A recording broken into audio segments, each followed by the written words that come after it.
Live from Fargo and serving you on TV, online, and on the go. This is Valley News Live at 5. We have some breaking news tonight. Traffic is backed up on I-94 eastbound. As you can see, it's causing some major delays this evening.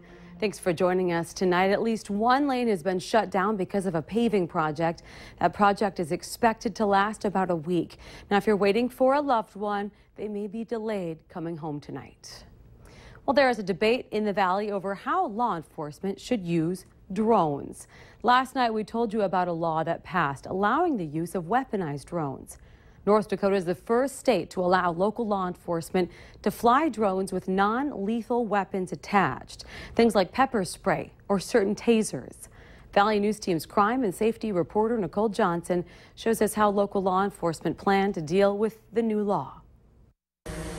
I can't really think of a good usage for a weaponized drone. In the next couple years, you won't be seeing any drones in Fargo flown by police. At this point, we're not even examining it in the short term of even going with that technology. Lieutenant Michael Mitchell says they aren't even looking at using drones for surveillance, but he can see the benefits for certain situations. I can never say never when it comes to technology. He thinks it could be the wave of the future. If you'd asked me about social media 5 years ago, I wouldn't have thought it would have taken off like it has and been such an integral part of what we do. So, you know, as technology keeps evolving and our function in law enforcement keeps changing, there could be room for it in the future. Some in law enforcement felt that there are tactical situations such as SWAT callouts where the ability to use a drone to dispense pepper spray where a suspect is hidden would be a good use. West Fargo Police Chief Mike Wrighton is also the president of the North Dakota Peace Officers Association, who worked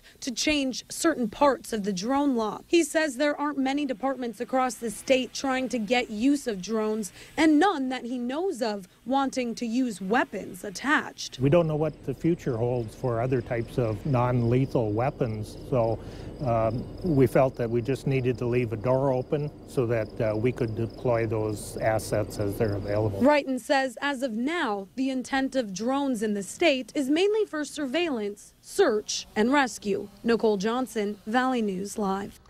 Right now, only Grand Forks is approved by the FAA to use drones.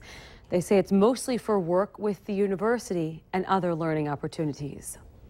Well, it's a major day at NDSU as the university just announced today that it will be providing full cost of attendance to all scholarship athletes in all 16 sports beginning in the 2016-2017 season.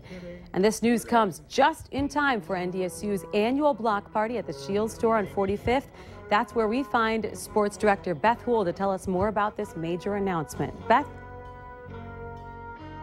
Hey, Steph, it's a huge day for both current and future Bison athletes as they find out today that they are going to get full cost of attendance starting in 2016. But what does that mean? Well, it means they get a little bit of extra money to help budget as they try and budget between school and, of course, their athletics. Matt Larson, the athletic director today, announcing that this is all being funded by private donations, allowing NDSU to join those major FBS conferences in the decision to grant scholarship student athletes as much as $3,400 in additional financial support. And this isn't just football making money either. No, all 16 sports are being included and supported. If they could get a job, trust me, a lot of them probably would. And over the summer, you know, like this past summer, a couple of our kids did. But again, it's challenging then to schedule things around it and be at your best, both academically and athletically. So I don't believe that philosophy when I see our kids day in and day out working their tails off. They don't have time for a job. And yet they still have the same demands of getting home for breaks and you know, just the necessities of, I want to send my mom a birthday card. You know, I mean, they still have those same desires that every student has.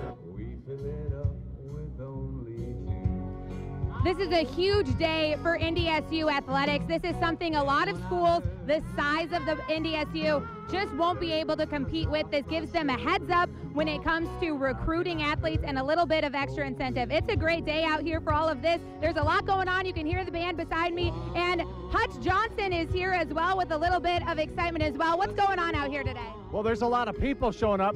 Imagine that, Bison fans all over the place, and we want to invite you out here and to tell you more about what's happening here at Shields in Fargo.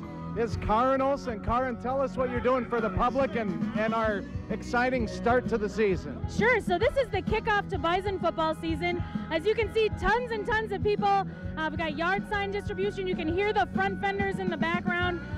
Free party tonight until 8 o'clock. Sounds good. Come on down and let's talk a little bit about that weather, what you can expect. Temperatures are warm today and deceivingly muggy outdoors. We have filtered sunshine, we have a little smoke in the sky, and we have temperatures in the upper 70s across most of the area. Down to the south in South Dakota, a few showers and thunder showers are dancing on the radar.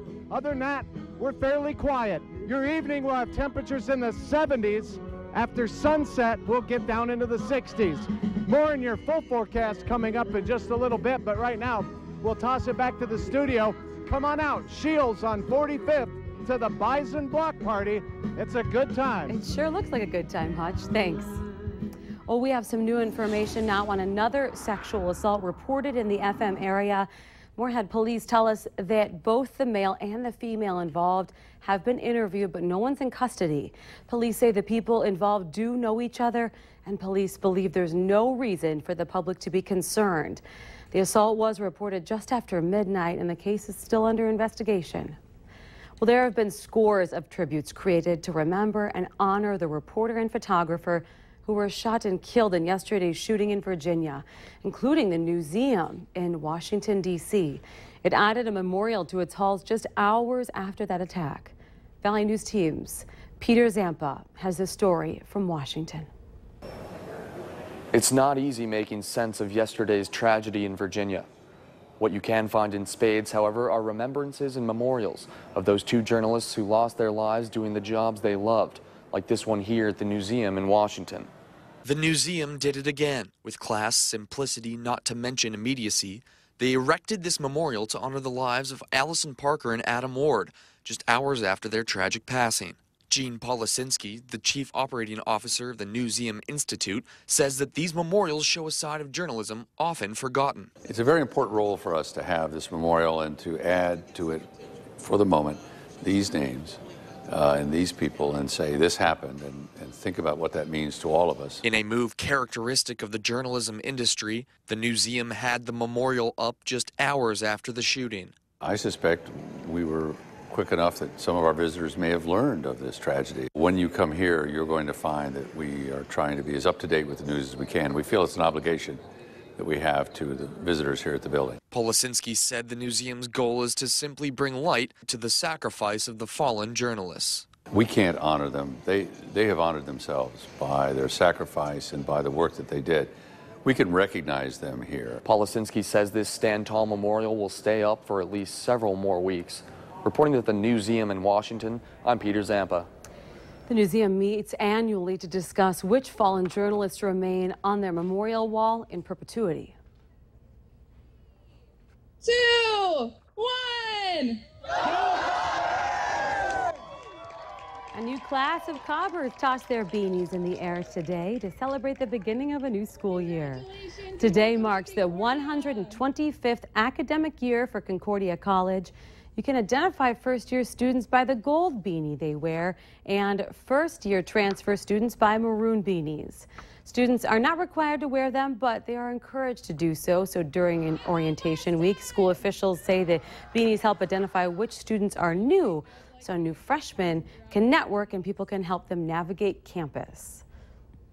Today, thousands of students headed back to school in Fargo. This includes the first day of school at the district's new Ed Clapp Elementary. District officials say there's a few changes this year, like a new strategic plan on how they'll make decisions. Also, fifth grade classrooms have Chromebooks to use. The Centennial principal says he and his teachers are excited for the new academic year. I ask my teachers to greet their students at the door with a warm, smiling good morning. Start building those relationships between student and teachers so that, you know, we build for a successful school year. And we want to see your first day of school pictures. Send them to pics, P-I-C-S, at valleynewslive.com or post them on our Valley News Live Facebook page. Those of you who thought you were going to have to dig deeper for your Thanksgiving turkey, you're in luck. The dire predictions of high-priced birds are not likely to happen. That today from a board member of the North Dakota Turkey Federation. The group is meeting in Fargo today, and the recovery for the turkey industry hit by the bird flu was at the top of their agenda. The supply won't be an issue. Turkeys will be available. I don't see that as being an issue. Price-wise, I think similar to previous years, maybe a little higher, but I wouldn't expect anything to be too far out of the ordinary. Now, Mueller says even the turkey producers whose flocks wiped out by the bird flu should recover quickly. The flu or exposure to it resulted in some 45 million birds destroyed in 15 states, some of them right here in the valley. Whether you like mashed potatoes, baked or fried, potato lovers will be coming together for Potato Days. The event kicks off tomorrow in Barnesville, Minnesota, and we would love to meet you. The Valley News Live team is going to be there from 11 to 1 p.m. Come out and say hi to us. Some events you can look forward to at Potato Days: mashed potato wrestling, potato sack fashion show, and the mashed potato sculpture contest.